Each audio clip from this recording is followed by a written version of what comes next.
You're listening to How to Drink Less, and I'm your host, Adriana Cloud.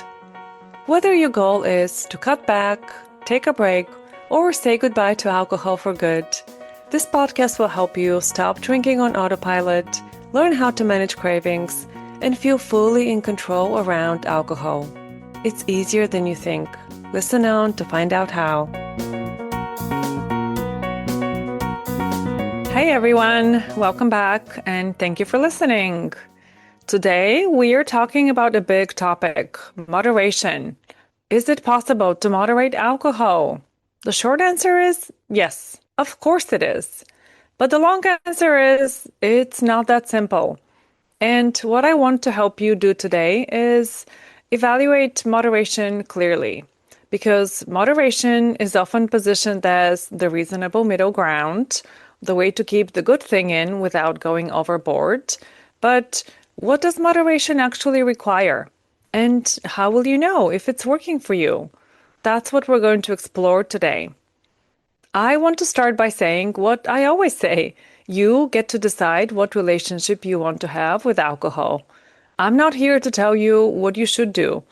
I'm here to help you, first of all, understand why you drink the way you drink. And second of all, if you want to drink less or quit, I want to help you do that. That's my agenda.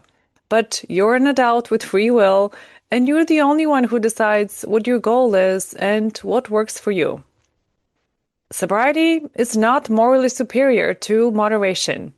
Choosing moderation over abstinence is not a sign of weakness. It's all just a personal choice. For some people, moderation is their end goal. They have decided that they definitely want to keep alcohol in their lives, that they like their reasons for why they want to drink, and they're just looking for support in how to do that without exhaustion or FOMO or deprivation. And for other people, moderation is a step on the path to long-term sobriety. Some of you already know that you want to one day be completely alcohol-free, but maybe you're not quite ready for that just yet. So you're working on first reducing how much you drink.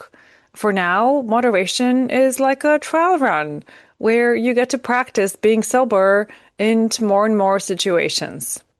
Wherever you are, this episode will help you think more clearly about moderation, what it is, what it entails, and what it costs.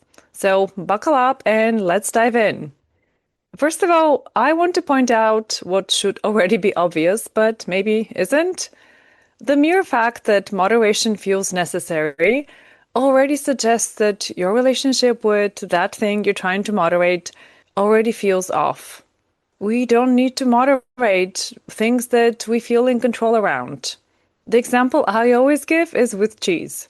I love cheese, but I don't have to moderate cheese. I don't set rules about how much cheese I can have on a Monday versus a Friday. I don't wonder if it's too early in the day for cheese. I don't negotiate with myself about whether I've had too much cheese this week or obsess about whether there's enough cheese in my fridge in case I have a craving later. And the reason I don't have to moderate cheese isn't because I don't enjoy it. It's because I'm not dependent on it to regulate my emotions. I don't feel out of control around it. I can eat it, enjoy it, and I can easily stop without feeling deprived. People who feel in control around alcohol, people who can truly take it or leave it, they don't have to moderate their drinking either. So this is just something to notice and be honest with yourself about. Do you feel in control around alcohol? Can you stop without effort? Are you thinking about it more than you want to be thinking about it? Ask yourself these questions not to judge yourself, but just to acknowledge where you currently stand in your relationship with alcohol. The next thing I want you to think about is, why do you want to moderate? This is not a rhetorical question. Are you choosing moderation because that's what you truly want? Is that who you want to be around alcohol? Or are you choosing moderation because you're afraid of what would happen if you quit drinking completely? Maybe you're afraid that social situations will feel awkward and you will be the odd one out. Maybe you worry that dating will feel harder. Maybe you're afraid that you're going to lose the way to unwind at the end of a hectic day, or the only treat that you allow yourself to have. Maybe you worry that you will feel deprived and have FOMO if you quit. Maybe you're grieving the identity you would have to give up if you were to quit completely and become a non-drinker. So, moderation might become the middle path for you. You think, I don't want to drink too much, but I can't give it up either. And you might be completely okay with that choice. But again, I want you to be aware of the reasons you're choosing moderation and to make sure you like your reasons. Now, I want to talk about what moderation actually means in practice, because I feel like sometimes we have this naive idea that moderation simply means we need to be just a little bit more disciplined. Moderation means rules. By definition, moderation means staying in the middle between two extremes. I actually decided to look up moderation in the dictionary, and for the adjective moderate, the definition was avoiding extremes of behavior or expression, observing reasonable limits. And the very first example was a moderate drinker. But even in the definition itself, there is already the implication of limits. And this means you have to decide what your limits are. What does moderation look like for you? Does it mean only drinking on weekends? Maybe it means you have no more than 2 drinks in a sitting, that you don't drink at home, that you don't drink alone. Whatever you decide moderation means to you, notice that by their very nature, rules are only necessary when one part of you wants more and another part of you is saying no. There's internal friction, which isn't a bad thing. We all have friction around many things in our lives and many conflicting desires that have nothing to do with drinking. That's just the human condition. But it's worth noticing that exactly because there is friction, moderation requires you to rely on your decision-making skills in the exact moments when decision-making becomes impaired by drinking. You are essentially asking yourself to make decisions about what your limits are, to reason with your own desire, to monitor your behavior, to track your consumption, to stop yourself when you're riding the buzz of the first couple of drinks, and to override momentum in order to stop. Moderation also requires you to decide what you're going to do if you break your own rules. Can you calmly reset and start over tomorrow? Or do you tighten the rules, shame and punish yourself, or even give up on the idea of moderation entirely and go back to drinking as much as you want to? Whenever there are rules, you have to give some thought to what happens when you slip up. I especially want you to think about how you want to talk to yourself in those moments and what you can do to ensure that one slip up doesn't turn into a spiral. How will you have your own back? How will you help yourself to get back on track? These questions are part of choosing the moderation package. They're not optional. As is probably obvious by now, this all takes cognitive bandwidth, and you need to be on board with doing that work consistently. Not just occasionally, but every day if we're being realistic. So be honest with yourself about the mental work required to moderate. Next, I want you to consider how you define success. This is a big one. Before you decide whether moderation is working, you need to define what working means. How are you going to measure success? Is it just about the number of drinks you have? Is it about never exceeding your limit? Is it about how you feel while moderating? About how much effort it takes to follow your rules and how you feel while you're enforcing those rules? Is it about how you feel the next day? Is it about how much time you spend thinking about alcohol? In my experience, people tend to focus only on the first part of that list. They measure success in terms of the number of drinks they're able to stick to, and if they were able to stay within their own limit, they consider that successfully moderating. And sure, that is one way to do it, and maybe that is all the information you need. Whether or not you were able to stick to the number of drinks that you had decided was acceptable. But I'm gently going to recommend that you expand your perspective and consider a few other things as well.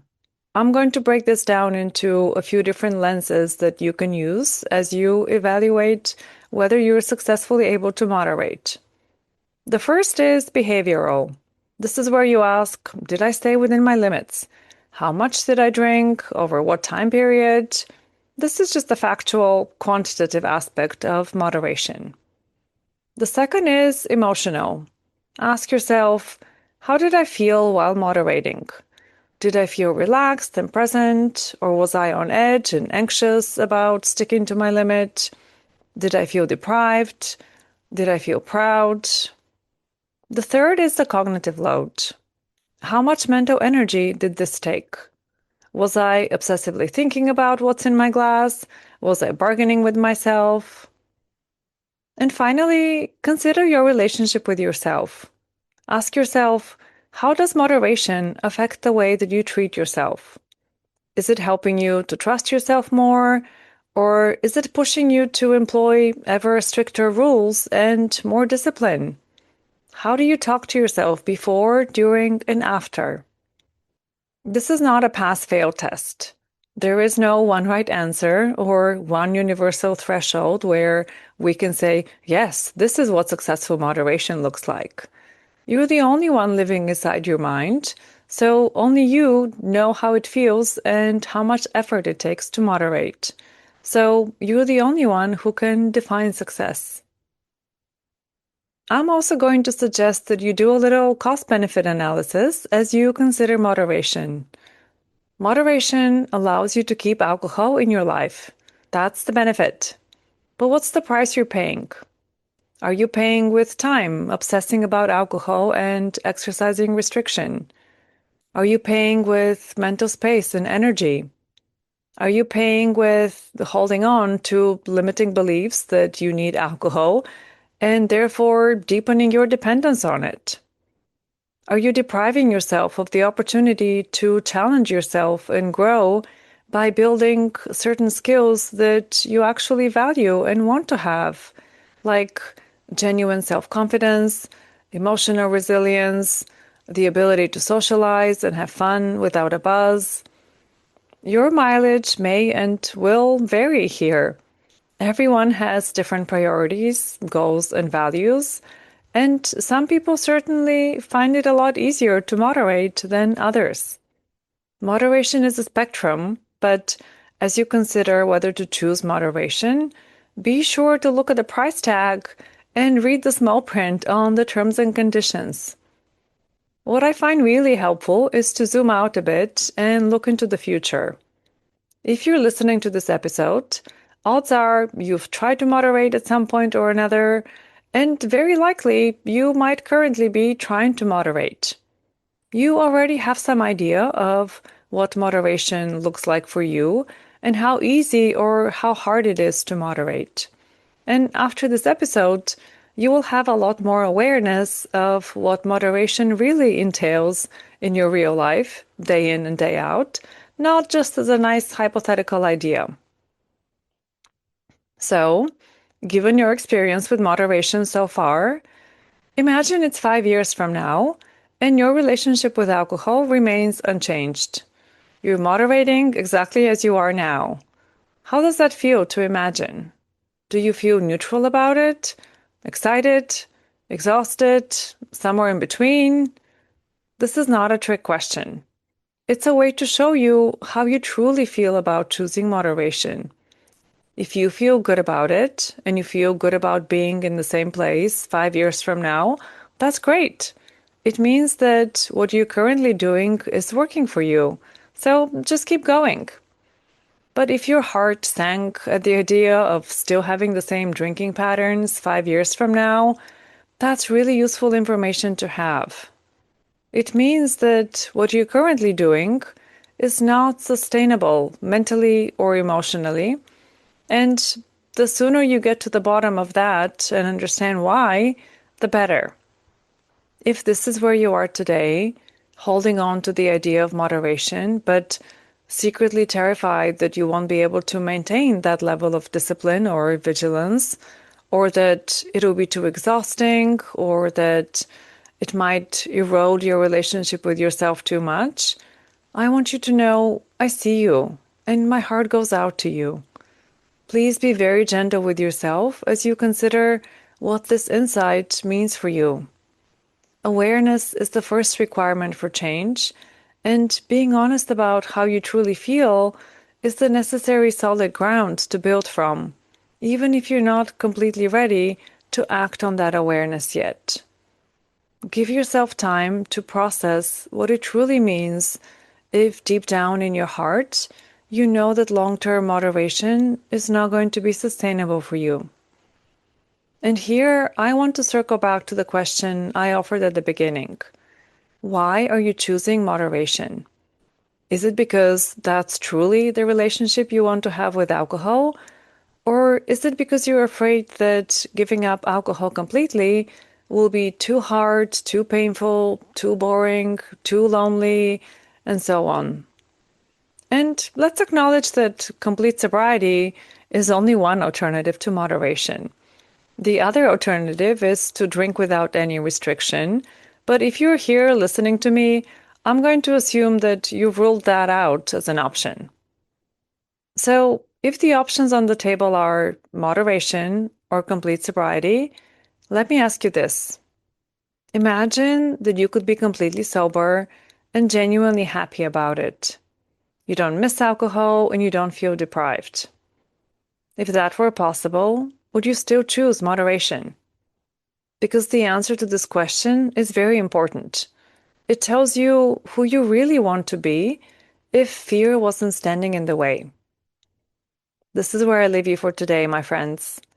And if this episode stirred something in you, curiosity, discomfort, clarity, please don't rush past that. Book a free consultation and let's talk about your true goals when it comes to your drinking and whether coaching with me can help you get there. The booking link is in the episode description. And if you found this episode helpful and know someone else who could benefit from it, please share it with them. And please consider reviewing the podcast wherever it is that you listen to it. It helps other people to find it, and I'd be very grateful if you take a minute to do that. Have a great week, my friends, and I'll see you next week. If you're looking for practical advice for how to say no to alcohol and say yes to yourself, you will want to get on my email list. Sign up to receive my free guide with 7 steps to kickstart your sobriety.